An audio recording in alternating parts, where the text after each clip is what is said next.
On va au dernier souper de Julien Duboué. On enchaîne, c'est parti les gars. À la base. On passe à table, on passe à table. Ces jours-ci, je te donne un pas. Embrouiller le patron ce Attends, soir. il y a 22 ans, t'étais pas là.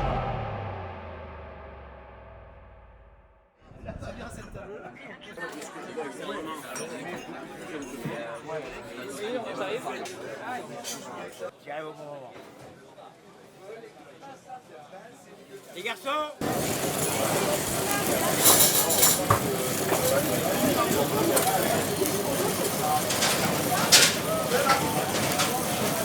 Bonsoir les amigos, bienvenue au dernier souper. Ce soir, un invité de grande marque, Julien Duboué, qui nous invite manger à l'Ami-Jean.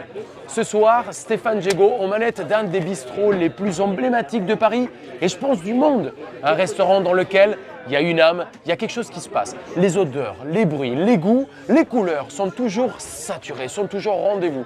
Et il va nous faire partager et découvrir cet endroit absolument mystique dans lequel les gens les plus connus se battent pour venir depuis nombreuses années. Mesdames et messieurs, le dernier souper ce soir, épisode Julien Duboué. Mesdames et messieurs, on vous amène dans les entrailles d'une des cuisines les plus convoitées de Paris. Ici, les choses les plus exceptionnelles sont passées. C'est un mec qui est connu par son énergie, par son excitation. À la base, il gueulait comme un malade. Et aujourd'hui, il a découvert le yoga et le pilate. Et depuis, Non, 2 Valium, 4 Xanax. comment ça va? Vous allez bien? Bonsoir. Ça chef. va? Ma chef, Vous allez bien? grâce à elle, je ne gueule plus. C'est quoi ça? Ça, C'est quoi ça? alors, ça, la petite histoire, tu la connais. Ça, c'est Eric. Voilà, top. Eric Hospital du coup? Hospital. Et là, Ah, ça Asparin. a été Santa Teresa. C'était la viande qui a été élue la meilleure viande au monde. C'est énorme le Voilà. bras, là. Donc, maturation. Allez, on est sur 90 Oh jours. là là. Et ça, c'est réservé pour voilà, que l'élite des copains, on va dire. Bah, merci. Je la vends pas. Donc c'est pour demain, c'est pas pour nous. Bah oui, t'as bien compris. Excuse-moi. T'as compris. L'élite des copains. Je vais pas me. Nous on Tu sais, est les copains, mais il y a Il y a l'élite qui l'élite vient des demain. copains.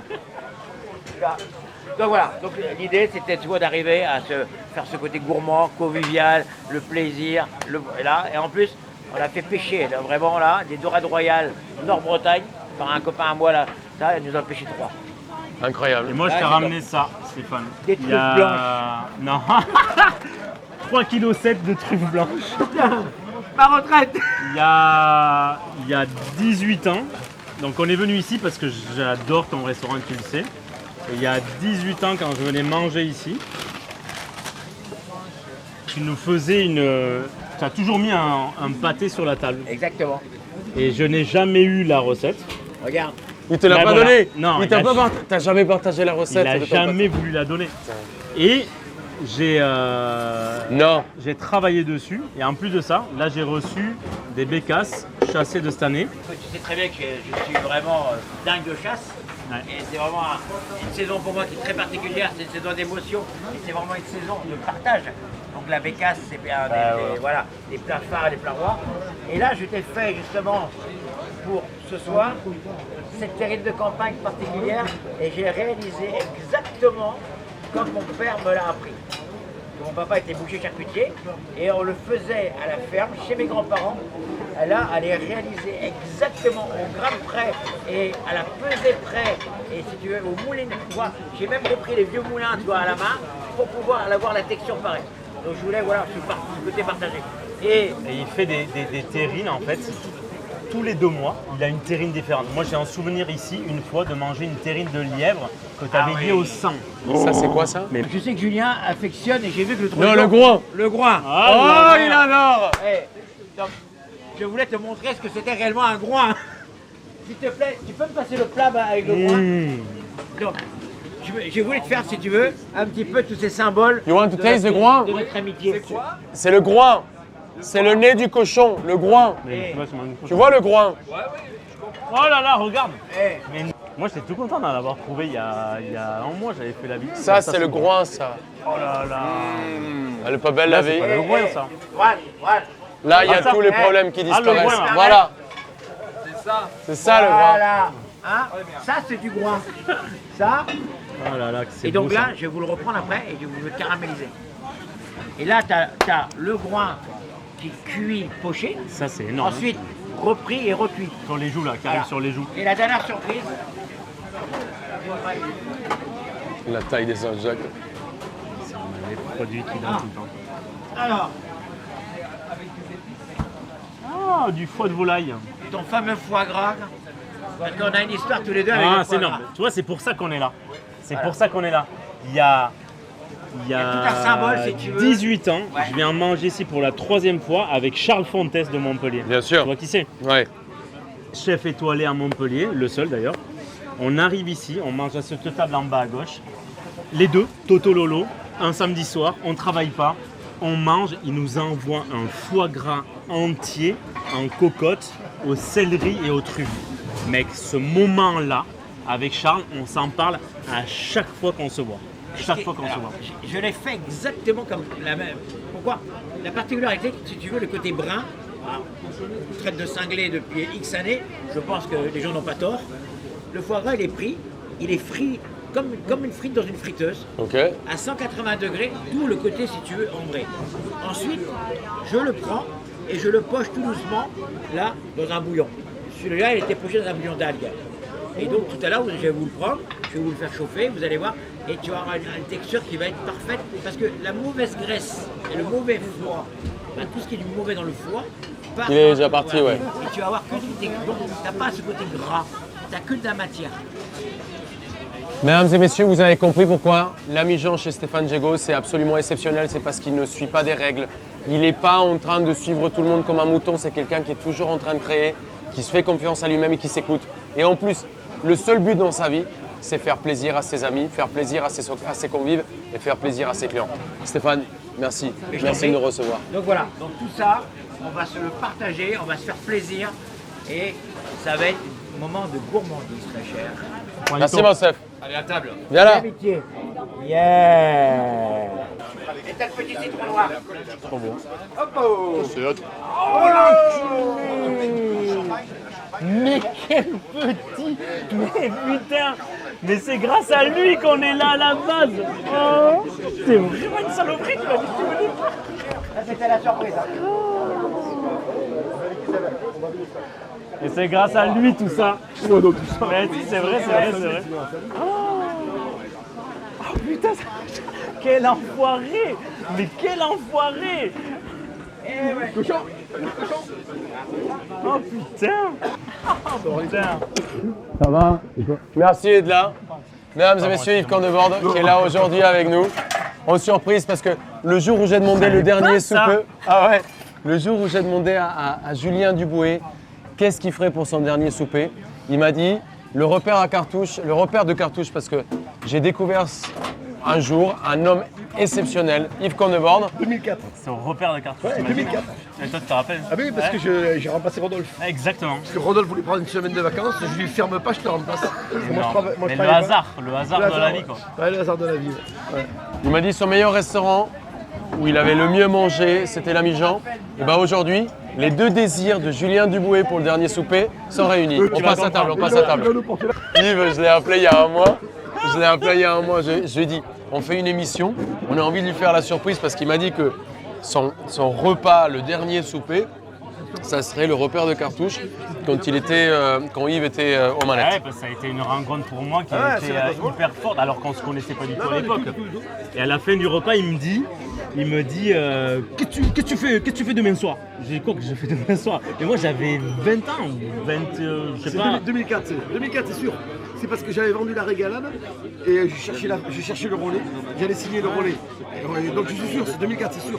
Et me dit, Donc, qu'est-ce ça que fait, tu fais demain 21 soir? ans. Qu'est-ce que tu fais? Oui, on a 21 ans. Putain, t'imagines. Il me dit, qu'est-ce que tu fais demain soir?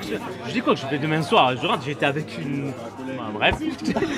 Non, et c'est son père qui avait fait une table de 15 copains, mais des vieux. Ouais, Et il y avait c'est Michel slow Picard. food, Il y avait exactement. Michel Et Picard. j'étais avec Michel été- Picard, qui est un ami de Yves, qui a un laissé- mec, un monsieur très très influent dans Paris. À l'époque, il n'y avait pas de réseaux sociaux.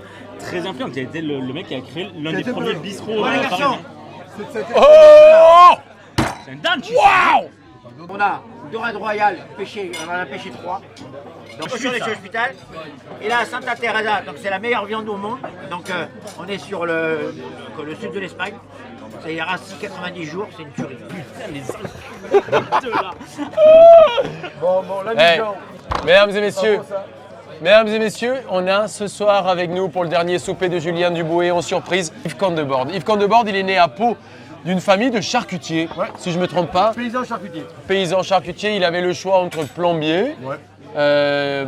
Mécanicien. mécanicien, Tout sauf cuisinier. tout sauf cuisinier. Mais tu as quand même décidé de devenir cuisinier parce que ta famille était Ma dans la grand-mère- charcuterie. ouais, et puis ma grand-mère tenait un hôtel. L'hôtel du commerce en Navarinx. exceptionnel. Et je pense que je suis devenu cuisinier parce que le côté festivité. Il y avait toujours des grandes tables, ça braillait, ça chantait, ça buvait. T'aimais cette union. Ouais. Apprenti au Ritz, la Marée, la Tour d'Argent, un passage exceptionnel au Crillon, formé par un de nos pères, Monsieur Constant, à qui on fait nos hommages ce soir. En 92, tu ouvres la Régalade, là où la bistronomie est créée. Ce monsieur, non seulement c'est une icône de la gastronomie, il a créé un mouvement exceptionnel de quel on s'inspire aujourd'hui tous. La bistronomie. En 2005, tu fais une passe décisive à Monsieur Bruno Doucet. Tu ouvres l'hôtel du comptoir du Relais, que tu finis par revendre aussi à Bruno. 20 ans après. 20 ans après.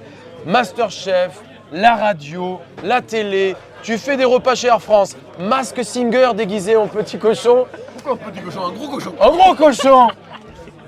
Yves, Une super expérience. Yves, Ouais.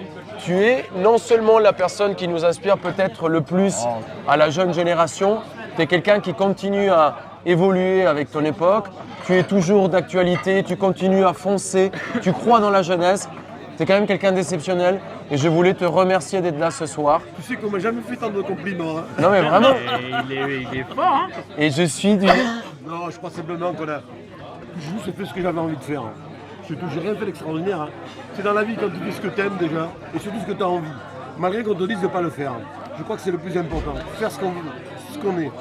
Tu as toujours fait les choses avec une espèce de, comme tu le dis, de conviction, de force, et en plus, presque sans effort. Alors les gens, ils disent, on a l'impression que c'est sans effort, je sais qu'il y a eu énormément de boulot derrière, mais je pense que tu as une passion de ton métier, un amour pour ce que tu fais, une passion pour partager avec les gens. Ouais. On a l'impression que c'est Et, presque facile. J'ai une passion de mon métier, oui, j'aime cuisiner. J'aime cuisiner. Et toi, j'ai fait quand même pratiquement 14 ans dans les 2 et 3 étoiles Michelin. Mais je me suis ennuyé quand même. Tu vois. Je me suis ennuyé parce que j'ai trouvé qu'on faisait que de la cuisine. Et ça en devenait lourd. Toi, que j'avais besoin d'autre chose. J'avais envie de me Partagez pas nourrir. autant. On partageait pas autant. Puis même, on était ancrés, on était complètement enfermés dans la cuisine, la cuisine, la cuisine, la cuisine. Alors que j'aime la littérature, j'aime l'art, j'aime la musique, j'aime le rugby. Et j'ai dit, je peux pas vivre comme ça. C'est comme ça qu'est née la bistronomie. J'ai dit, j'arrête les grandes maisons qui étaient exceptionnelles parce qu'elles ont appris mon métier. Et je suis parti monter un petit bistrot perdu dans le 14e arrondissement, mais sans aucune ambition de créer quoi que ce soit. Juste l'ambition de se faire plaisir. Et que voilà, que ce soit comme ça. Voilà, c'était comme ça. La maison était pareil. Stéphane a fait 12 ans avec moi là-bas. Et après est arrivé ce qui est arrivé, c'est arrivé totalement naturellement. On n'a rien écrit, on n'a rien prévu, on n'a rien marqué. On a- Naturellement, Non, mais on a fait travailler le cœur. 18 heures par jour, Ah non, je sais mais- pas si c'est naturel.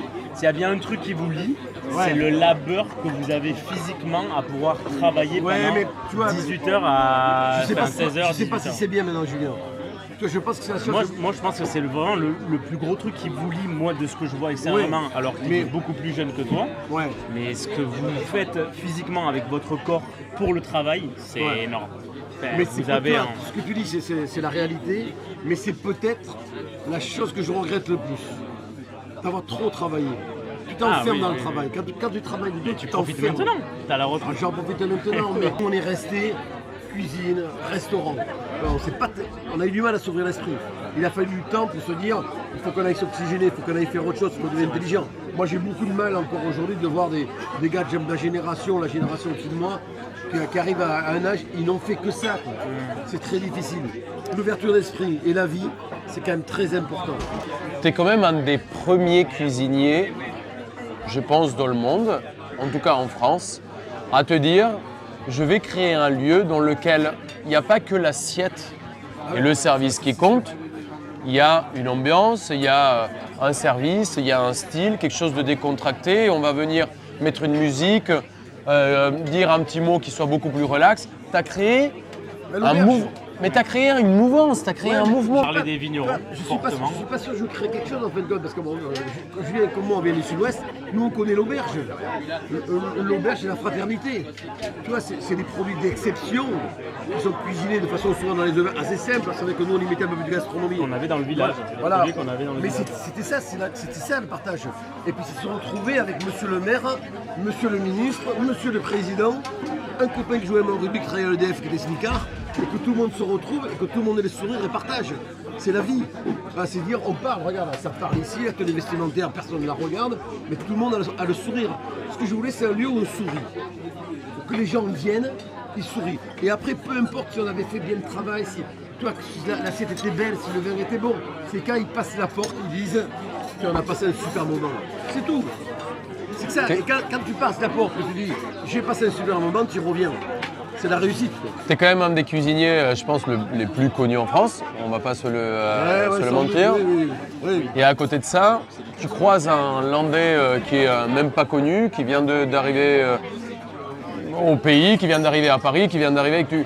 Et tu as une espèce de générosité dans laquelle tu essayes d'embrasser et de soutenir les jeunes. Moi, tu m'as croisé, tu me connaissais même pas, tu m'as regardé. Et j'ai l'impression que tu as quand même une force et une envie de transmission, de soutenir une jeunesse qui arrive derrière, qui est très rare.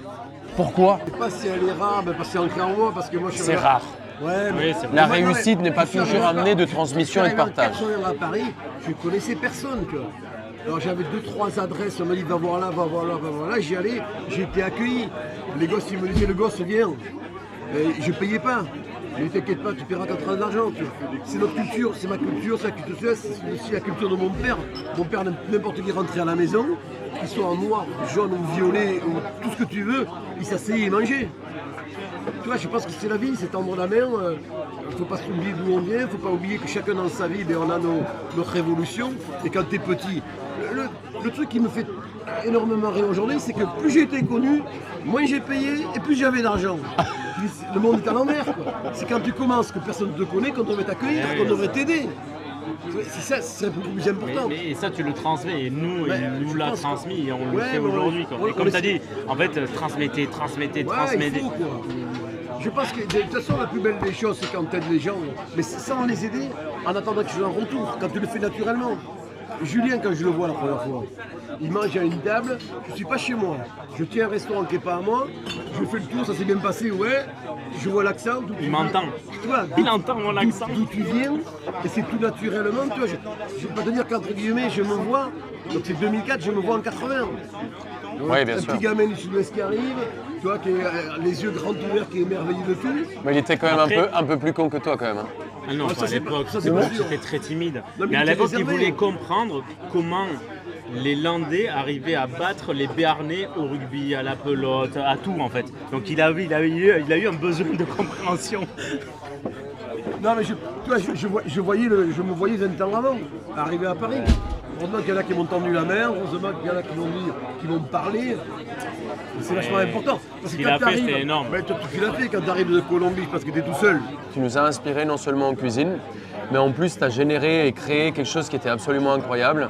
C'est l'amour pour le vignoble, l'amour pour le travail de la terre, l'amour pour tous ces gens qui étaient un peu dans l'ombre il y a quelques années, qui étaient les vignerons. Tu as une passion débordante pour ceux qui travaillent la terre avec respect. Tu es peut-être un des premiers à avoir ramené les vins qu'on appelle aujourd'hui nature. Et finalement, Premier à Paris, non, il y avait déjà une mouvance. il y avait une mouvance, Mais, mais tu es quand même un des pionniers. Dans les jeunes en 90, on est les premiers, ouais. On est les premiers. Mais parce que D'où j'aimais- vient ça? Parce que j'aimais le vin. Bon, après, moi, mon père qui avait une ferme, donc le travail bien fait. Et puis bon, voilà, c'est le sud-ouest, on aime boire. Là, il ne faut pas se voiler la face. Moi, j'ai toujours aimé boire. J'ai toujours aimé l'ivresse. J'ai jamais été alcoolique, mais j'ai toujours aimé l'ivresse. Et donc, ça a toujours été important pour moi qu'à la table, il y ait le breuvage de qualité qui accompagne la table. Après, je suis arrivé à Paris, j'ai rencontré le Beaujolais. le fameux gamay, le cépage gamay, je ne connaissais pas du tout avant d'arriver à Paris. Et je me suis rendu compte que le cépage gamay était un cépage de jouissance. Donc je suis allé voir dans le Beaujolais, je suis allé voir Marcel Lapierre, le premier que j'ai rencontré en 90, c'est Marcel. vigneron que tu veux voir. Ouais, dans c'est le Beaujolais. Marcel Lapierre. Ouais. Qui a des morgons exceptionnels. Voilà, qui a tu des- vois, toute l'histoire après de Marcel qui est Bien arrivé. sûr. Et après, ça a été un engrenage. On fait le premier salon de vin nature à Paris. Donc j'étais 6. Il y avait Marcel Lapierre. Tu vois, il y avait Domaine Gramenon, Philippe Laurent. Gramenon, Il y avait ouais. Pierre Auvernois. Il y avait Pierre Auvernois. Du Daré Jura, Ribaud, dans le Jura. Ouais, Daré Ribaud et Henri Roch, le co-gérant Bien d'Henri sûr. Conti. Tu vois. Et c'est vrai que le vin a fait partie de ma vie professionnelle. Mais le restaurant sans vin, ça n'existe pas. Tu vois. Sans tomber dans un abus. Mais je pense que c'est le complément idéal, c'est le bon compagnon de la bonne table et de l'amitié. Tu as aujourd'hui dans ta famille quelqu'un qui fait aussi du vin. C'est un métier qui est extrêmement dur. Ouais, je sais pas s'il y a des métiers durs. Quel que soit le métier, si tu le fais avec passion. Elle est bien il est- accompagnée aussi. Oui, elle est bien accompagnée, elle est bien organisée. Mais quel que soit le métier, quoi, quand c'est dur, oui et non. Regarde, le métier de la cuisine, c'est pas dur. Parce qu'on le faisait avec passion, avec amour. Donc c'est moins dur. Ce qui est dur, c'est quand tu fais un métier, les métiers les plus durs, c'est les gens qui malheureusement n'ont pas de passion et se retrouvent obligés de travailler pour juste se nourrir. Là, c'est dur, quel que soit le métier. sûr. Nous, nos métiers, que ce soit le métier de vigneron, que ce soit le métier de cuisinier, le métier d'infirmière, le métier de balayeur, le métier de boueux, c'est dur. Mais si tu le fais avec plaisir, c'est moins dur. La question qui fâche, Ouais. tu as quitté, tu as pris d'une certaine façon une retraite de cuisine il y a quelques mois parce que tu as vendu le relais, tu as vendu l'hôtel. Tu es heureux, je crois, dans une vie ensoleillée Sous les dans le sud, sous les pins. Est-ce que ça te manque? Honnêtement, pas du tout. Non. Pas du tout, pas du tout, pas du tout. Pas du tout parce que c'est moi qui décide de partir. Je pars peut-être un peu tôt, c'est vrai. Mais bon, les circonstances de la vie font que voilà, j'ai une proposition donc je l'accepte. Mais quand c'est toi qui décides, j'ai toujours eu la chance de pouvoir décider. C'est toujours moi qui ai décidé. Des fois peut-être trop tôt, mais c'est quand tu décides, ça change tout. Et je pense que j'étais prêt pour partir. Ça me manque pas du tout, pas du tout, pas du tout. Alors par contre, je cuisine tous les jours. Bien Je sûr. cuisine pour les associations. Je me fais plaisir à Les l'acte de- conserves. les conserves, l'acte de cuisiner, j'adore ça. Mais le- Yves, t'es dur. Enfin, c'est pas que t'es dur, mais t'es très humble dans tout ce que tu dis, mais c'est toi. Et c'est pour ça qu'on t'aime. Mais quand tu dis trop tôt, mec, t'as travaillé 3 fois Oui, la mais vie d'une personne normale. J'arrête à 58 ans. Mais t'as travaillé déjà 3 fois la vie d'une Oui, personne oui. normale. Non, mais je dis. Moi, je suis tellement heureux quand Ouais. tu me dis, je descends, j'ai vendu, oh là là, j'étais, ouais, tu peux pas être aussi content que lui, mais c'est énorme. Non, je suis heureux. Je suis très heureux. Est-ce que ça te dit quelque chose? Tu es un très grand écrivain aussi, tu adores écrire. Non, je suis pas un grand. Je suis pas Si, un grand si, t'écris écrivain. vraiment Non, bien. Non, j'écris beaucoup, mais je suis pas un grand écrivain. Mais tu écris J'écris vraiment bien. J'essaie, mais non, je suis pas écrivain. Non. Tu sais que dans ma cuisine, j'ai un texte, un poème que toi tu as écrit, du rapport entre les oiseaux et la cuisine. De ma fenêtre, j'entends les oiseaux chanter, ça roucule, ça gazouille, ça babille, ça piaille, ça piole. C'est de là qui me vient le goût de la musique. Je reconnais le chant du rossignol, celui du merle. Il doit y avoir également des pigeons et des tourterelles. Accorder tous ces oiseaux musiciens interprètent un symbole fantastique. Mais au lieu de profiter du concert, je pense au festin que je pourrais faire. En écoutant les oiseaux, certains se disent que la musique est belle. Moi, je me régale d'avance en pensant au goût du rossignol en caisette ou du pigeon au petit pois. J'ai envie de les plumer, de les désosser, de les vider, de les trousser. Pardon de l'avouer, mais c'est le sentiment qui suscite au très fond de moi la musique des oiseaux, de la gourmandise. Peut-être parce que je ne sais pas chanter et que je suis incapable de jouer d'un instrument de musique. En lisant l'art culinaire du cuisinier Romain Apicius, le chef, l'empereur Tibère à Rome, j'ai découvert que les anciens étaient comme moi. Ils se régalaient d'oiseaux pour s'approprier leur chant. Le mets le plus délicat était leur langue. Je suis comme eux. À mon goût, une grive ne chante jamais aussi bien que lorsqu'elle grésille dans le four. Une caille, lorsque ses os craquent sous les dents. Un ortolan quand on le gobe. C'est ma façon à moi de jouer ma partition. J'aime quand la musique est bonne. Yves Condeborn, mesdames et messieurs. Mais tu vois, si systématiquement. Tu as quand même une plume qui est exceptionnelle. D'où vient cette passion? Moi, j'étais nul en français, il faut le savoir. Hein. Autant en maths, j'étais au-dessus de tout le monde. J'étais nul en français. Je passe à un complexe. C'est un gros complexe que j'ai toujours eu, que j'ai encore aujourd'hui. Et j'ai beaucoup d'imagination. Et un jour, j'ai eu la chance de le côtoyer. Tu vois, un de mes clients, c'est Sébastien Lapac. Oui, bien qui est sûr. un journaliste littéraire du Figaro, qui est un très très bon ami. Et lui m'a dit, tu oses écrire, pourquoi tu n'oserais pas écrire? Donc je ne me suis pas dégonflé, j'ai écrit. Je lui ai donné les textes et il m'a vachement accompagné et il m'a vachement sensibilisé à l'écriture. Après, ça ne se fait pas tout seul. Hein. Pour faire ça, je vais mettre une semaine. Hein. Le dictionnaire des synonymes. Mais c'est beau de les dire que c'est recherches. vraiment que tu travailles. C'est Voilà. pas, Tu vois, ça part pas comme ça. Quoi. Au départ, j'écris et après, je reprends tout.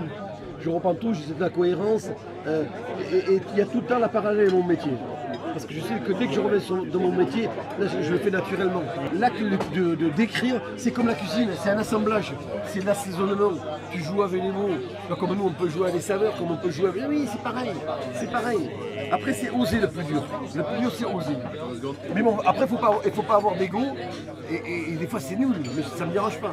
Mais tu vois, l'intelligence, en qu'il va fait, mettre- il va de mettre- s'enrichir à côté d'un copain journaliste, d'un copain écrivain. Et ça t'as toujours eu ça. Quoi. Ouais, mais, non, mais après, je pense que notre force, des gars comme toi, comme moi, qu'on n'a pas quand même, sans se dévaloriser, on n'a quand même pas fait des études, des grandes études, c'est écouter, quoi. C'est pas avoir la science infuse. Et se faire aider. Tu vois, et se faire aider, se faire accompagner, quoi. Tu vois, c'est que moi, j'ai pas honte de dire, écoute, explique-moi, raconte-moi, que je comprenne les choses. Tu vois. Je pense que c'est important, et ça, c'est quoi ça? C'est la curiosité, quoi. C'est oser. Ouais, c'est vrai. C'est demander et ne pas avoir honte de quelque chose qu'on en fait moins bien. Tu grandis. C'est comme moi quand on me demande des conseils de cuisine. Et des fois, c'est les gens qui sont. Tu m'appelles. On a beaucoup de chance de t'avoir ce soir, Juju. Je pense que la première personne de qui tu m'as parlé, c'était Yves. Quand je t'ai demandé le dernier souper, c'était Yves. Ouais, mais pourquoi alors Mais pourquoi Et alors c'est bizarre parce que j'ai pas mangé à la régalade quand c'est officiel. T'imagines? Parce que quand je suis arrivé à Paris, Yves était déjà connu et donc j'avais un peu peur que ça soit cher. Je dis la vérité, je ne l'ai jamais dit. Je pense que je ne l'ai génial. jamais dit. C'est Donc, génial, j'avais c'est un génial. peu peur d'y aller et je savais pas trop où me retrouver parce que tu l'as vécu. On arrivait, on n'avait rien quoi. Et j'arrivais, moi j'avais les sous de mes parents qui me donnaient des concerts pour bouffer quoi. Donc j'étais pas allé. Et après on se rencontre, mais par pure chance. Et au lieu de me faire manger, il me fait travailler chez ses copains. Donc quand on joue à la pelote, il me fait venir jouer à la pelote, on joue avec des chefs, ses amis ultra connus, donc Thierry Botton, Thierry Fauché, toi, et il y avait la femme... bon bref, et des copains cuisiniers. Et donc quand on joue à la pelote, une semaine après, il m'appelle, il me dit « Ah, qu'est-ce que tu fais ce soir? Tu peux pas dépanner un copain pour le dépanner le soir ?» Donc moi, j'étais au Georges V et j'allais bosser le soir chez Thierry Fauché, au repère de cartouches, etc. Et c'est Yves qui me plaçait là-bas. Et le matin, quand j'étais du soir au Georges V, j'allais le matin chez Delmontel, chez le boulanger à l'époque.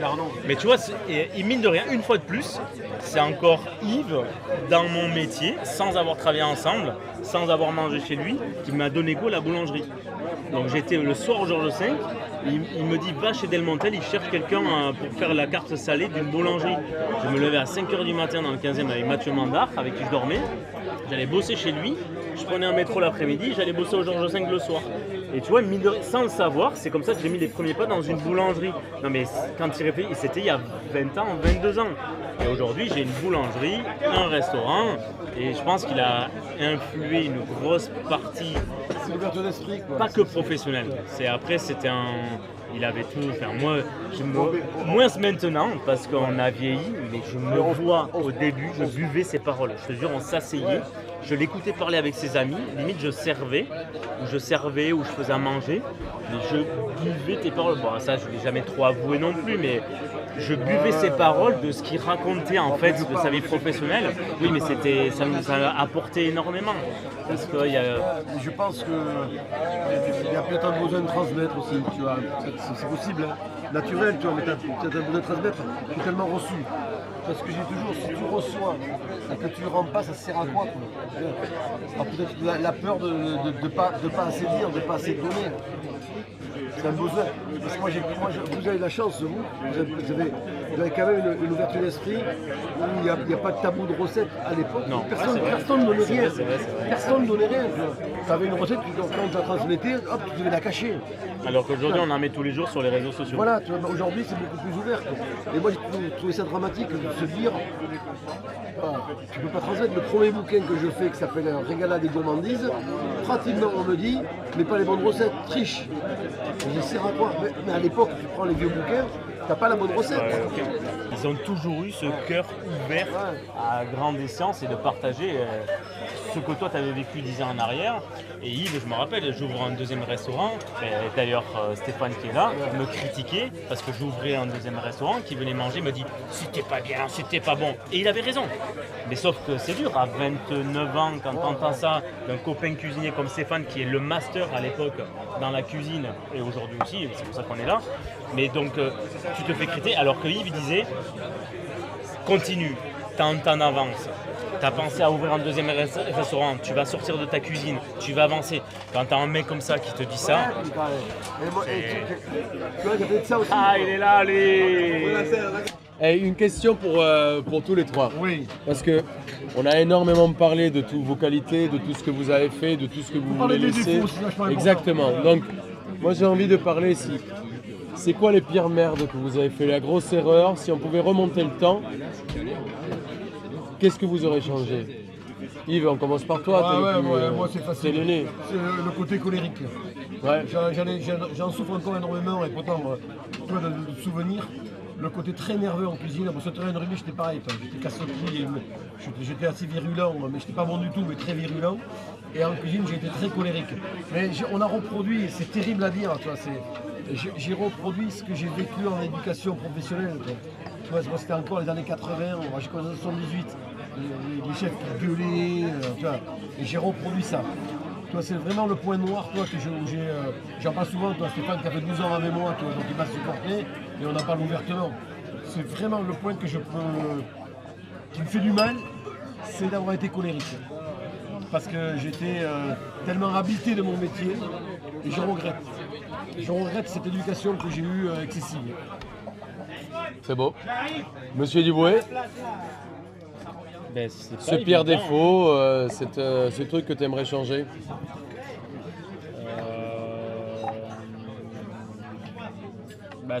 Ça joint aussi notre côté professionnel et ce que ça a engendré dans nos vies, je pense. Et moi, je pense que c'est de pas avoir assez passé de temps avec ma première fille et de ne pas avoir assez dit je t'aime à Léa, et quand aujourd'hui je vois qu'elle entend que je le dis à mes 2 derniers enfants, je lui en parle. Donc ça c'est un peu grâce à toi aussi, où je m'ouvre plus aujourd'hui. Mais c'est vrai qu'on a eu une vie professionnelle qui nous a happé 16 heures, 18 heures par jour. Alors, les et donc garçons, on avait moins de temps. on va enlever tout ce qui n'est pas nécessaire. Alors, on va jongler sur le côté cochonaille rustique, les petits yaourts à la libanaise. Là, vous avez Salut les quoi? yaourt à la libanaise, façon à l'amener. Ici, on est aux herbes avec sarrasin, et ici, le fameux citron noir. Le fameux citron noir que j'avais déposé le brevet. Voilà. Je vous en ai mis nature pour vous goûter si il sort comme ça de là. Là, on est sur une petite moutarde ambrée avec une réduction de jus, etc. Blabla. Groin et oreille de cochon. Et il y a d'autres choses qui arrivent. Merci beaucoup. Moi, je dirais par rapport à mon défaut de travail également, parce que j'adore travailler énormément, c'est le fait de ne jamais savourer les choses accomplies ou atteintes, tu vois. C'est-à-dire que tout de suite après, je passe à l'étape successive sans... et d'ailleurs, grâce à vous, j'arrive un peu plus à arrêter ces moments et ce temps-là pour l'apprécier, pour réfléchir et tout, mais je passe tout de suite à l'étape d'après. Terrine de campagne du Père Gégaud et terrine de campagne du Père Duboué. Ah oui, t'as vu la campagne quoi. Ouais, Picard, campagne, voilà. Comment t'as fait ça, Stéphane? Alors explique un peu. Je me suis levé un matin, j'ai eu un flash. Et je l'ai mis à une certaine température, un certain temps, avec de la matière, donc de l'eau. deux, Dans trois le- trucs. Dans le style c'est de l'ail noir. pas du tout. Ah Tu ouais. peux faire de l'ail noir. L'ail noir, tu peux mettre l'ail noir à 77, 78 pendant 2 Avec de semaines, il l'humidité, sort. Voilà. ouais. Là, c'est un process d'évolution sur la matière. Et au bout d'une dizaine de jours, je sors et j'ai su que j'avais découvert quelque chose. Incroyable, merci. Denis? Et d'ailleurs, j'ai des copains qui le font très bien. Je dois apprendre à fêter autant les défaites que les succès. Parce que je ne prends jamais assez le temps de savourer et réfléchir, comprendre à ce qu'on construit tous les jours. Parce que déjà, je passe sur l'étape d'après. La chose que je regrette, c'est ça en fait. De ne jamais prendre le temps de savourer et fêter les choses. Tu te rappelles ce que tu lui as dit à l'apéro? Michel Guérard. Tu te rappelles ce que tu lui as dit à l'apéro? On avait Tu bouffé l'as le pas? midi. Moi je me rappelle pas. Qu'est-ce que je te dis? Tu vas sortir ton verbe mieux que moi, mais tu l'as fait. Et toi là-bas, je t'avertis. Je dis, j'entends tellement de bien parler. Tout le monde parle tellement de toi que moi aujourd'hui je veux te connaître et t'enterrer d'être bien. En gros c'était ça. À l'apéro. La à première 20 fois. heures. Au moins c'est posé. Hein. La première fois que je rencontre Yves, on va chez Michel Guérard, on se croise, moi j'ai une grande admiration, hein. Serre la main et il me dit, on avait déjà bu quelques apéros, hein. Et il me dit, Comme je ne connaissais pas. on se connaît pas. Et là on se pose, on boit un petit apéro, il me dit, tout le monde me parle bien de toi. Ça me paraît étrange. Ça me paraît un peu étrange. Et bah aujourd'hui, je vais voir si c'est vrai. On va analyser ça ensemble. T'as intérêt à être à la hauteur. Et là je fais oh putain merde. Bon, ça- C'est le nez là? Dis le groin. C'est juste la partie. La partie, tu sais, la première partie, c'est vraiment, tu sais, En tout cas c'est bon. Et les autres choses que tu as, ce qui est intéressant, c'est que c'est des parties arrière que tu remontes différemment. C'est incroyable. Bonsoir. Bonsoir. Ah. Surprise. Oh putain, mais c'est une surprise en surprise. Putain, je savais pas qu'il était là. Moi j'ai fait une surprise pour Abdi. Comment il va, camarade Vigneron? C'est énorme. Non mais c'est énorme. Ah non mais là c'est énorme. Oh putain Pixie. Ils sont à 300 mètres, donc on a débarqué. Est-ce qu'on peut boire un coup quand même? J'aimerais beaucoup boire du vin. Est-ce que je peux avoir un peu de vin? Est-ce que c'est une maison dans laquelle on peut boire un coup? Fixou? Oui, Imaginons que le monde s'arrête demain. oui. Ok, tout est fini. oui. Il y a l'hécatombe, il y a Sympa votre le émission feu, Ça fait la patate. Los Angeles, voilà, tout est fini. Ouais, Si tu avais le choix de décider le dernier souper, oui. avec qui tu le ferais et où tu le ferais? Ah, alors ça c'est une bonne question. Moi je crois que je le ferai dans ma région, enfin dans la région de ma femme, Anaïs, que tu connais, dans le sud, sous un olivier, avec mes enfants. Et il y aura peut-être 2-3 personnes qui sont autour de cette table. Et qui ferait à manger? À toi, comme ça. Putain, je vais encore me faire niquer.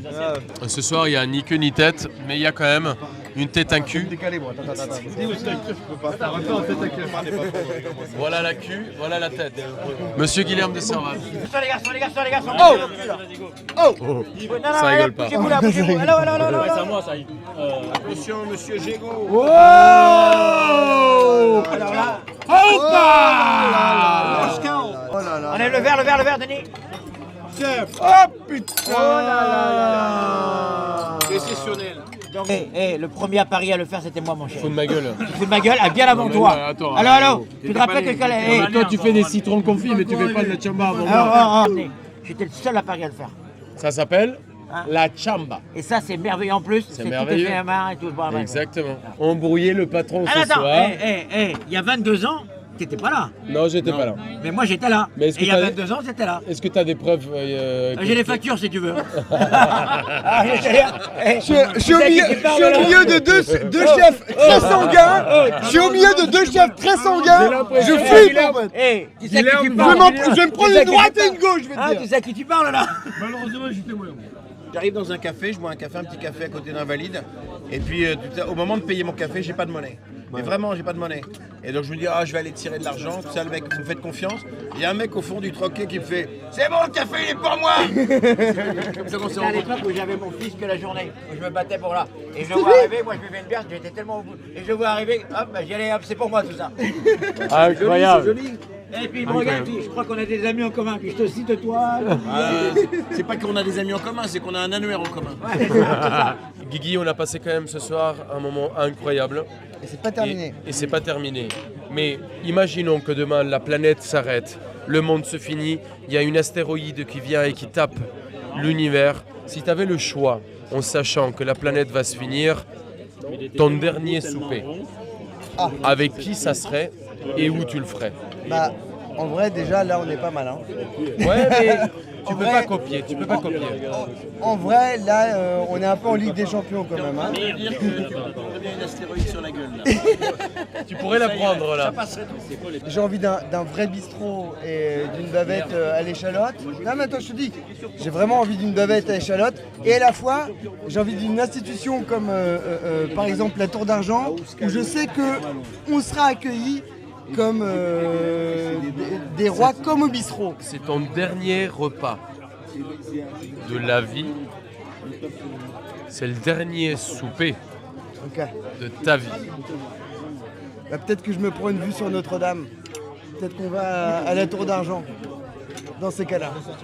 Mesdames et messieurs, on se verra sûrement à la Tour d'Argent pour le dernier souper. Épisode Guilherme de Serval. Ça me plaît!